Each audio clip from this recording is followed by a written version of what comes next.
Hello everyone and welcome back to my channel. I am so happy to have you over here. In today's video, I am going to be sharing with you items that I thrifted a while ago, and in this video I've flipped them to make them look more interesting and to just fit the decor in my home a little bit more.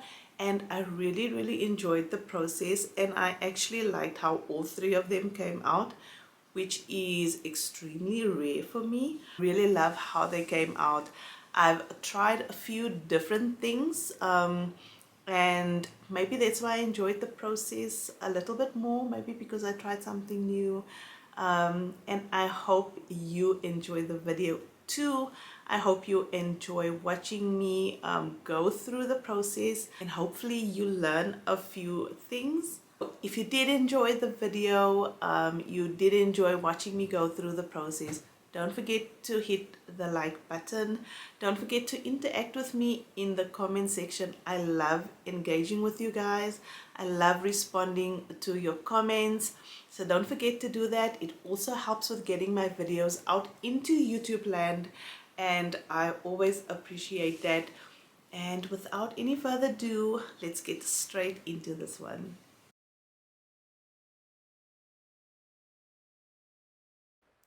Our first DIY project is going to be this Leanne Ford inspired daisy chain wall art piece.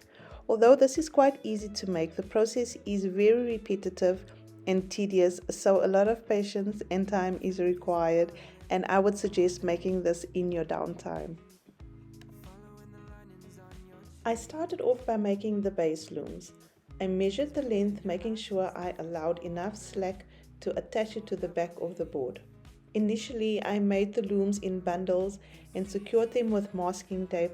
However, I realized it worked just as effectively attaching it directly to the board with some glue.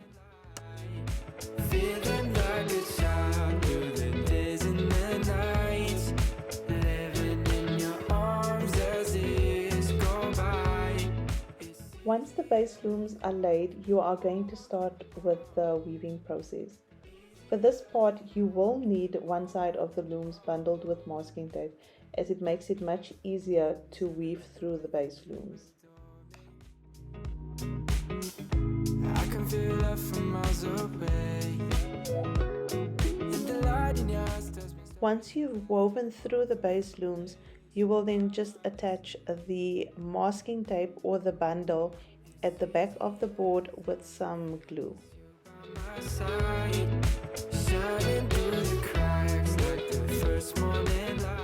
And now you're just going to continue to weave to the end of the board.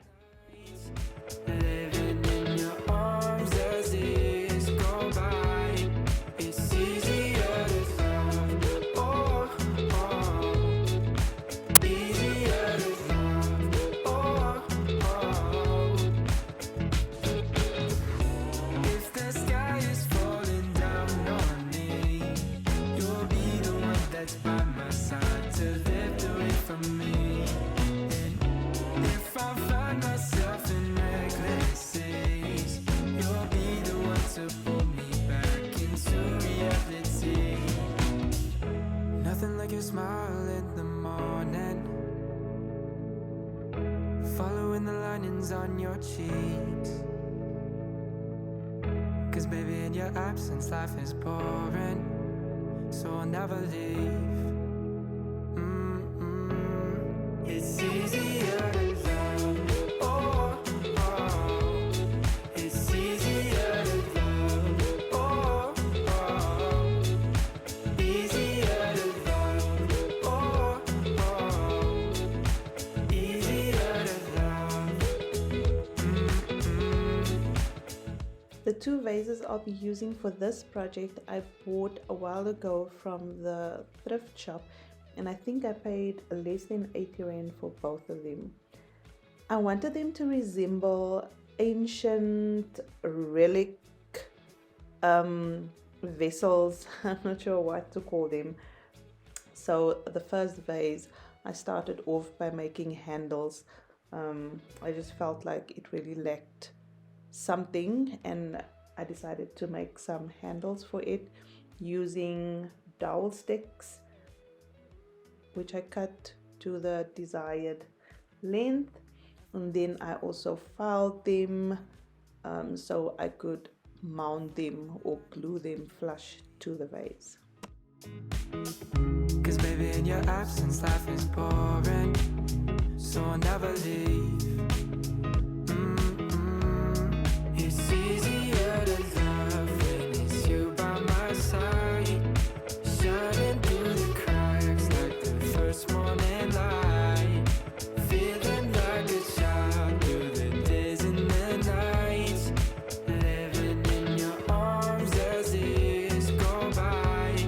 It's easier to love, oh, easier to love. After that, it was time to apply the plaster. As you can see, I did stick on some jointing tape. However, that was not necessary at all. The plaster stuck onto the vase with no problems at all. And I also didn't really like the pattern that the jointing tape was forming. So in the end, I took it off. But just so you know, I don't think it's really necessary to apply jointing tape. The plaster actually goes on very nice and secure.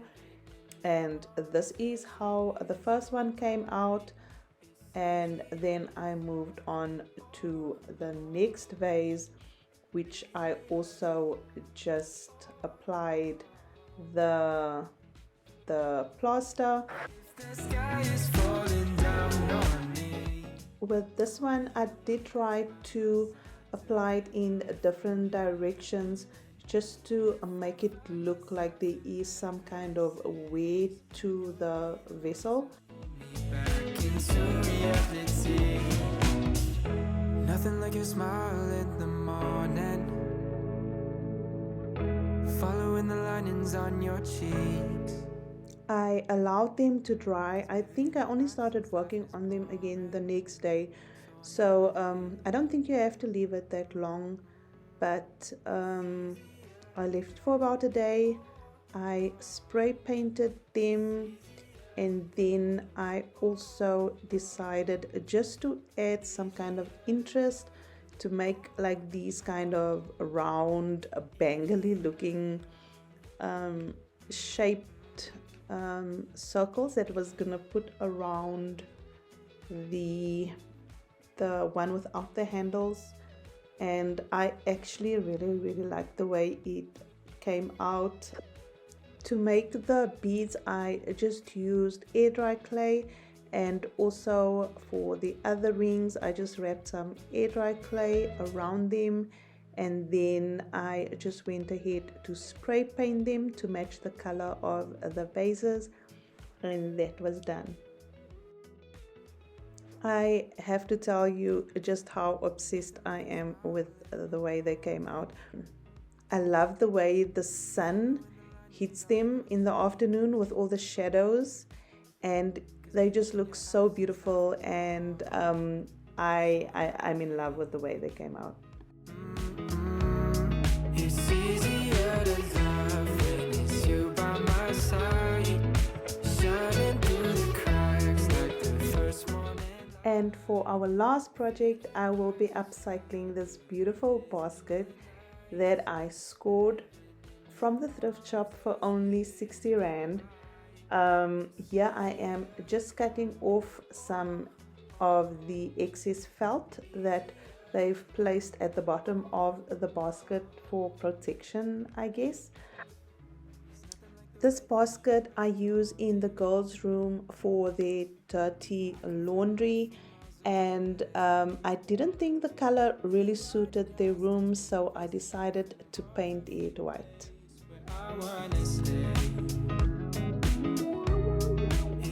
And to tell you the truth, I couldn't find any of my paint brushes. I do not know where I've placed them. However, I decided to try out using this foam roller brush, and I have to tell you, I was so surprised that it actually worked so well. I think I put on about 2 coats of paint, and then I also just spray painted it just to get the paint into the grooves. And that was it for the painting.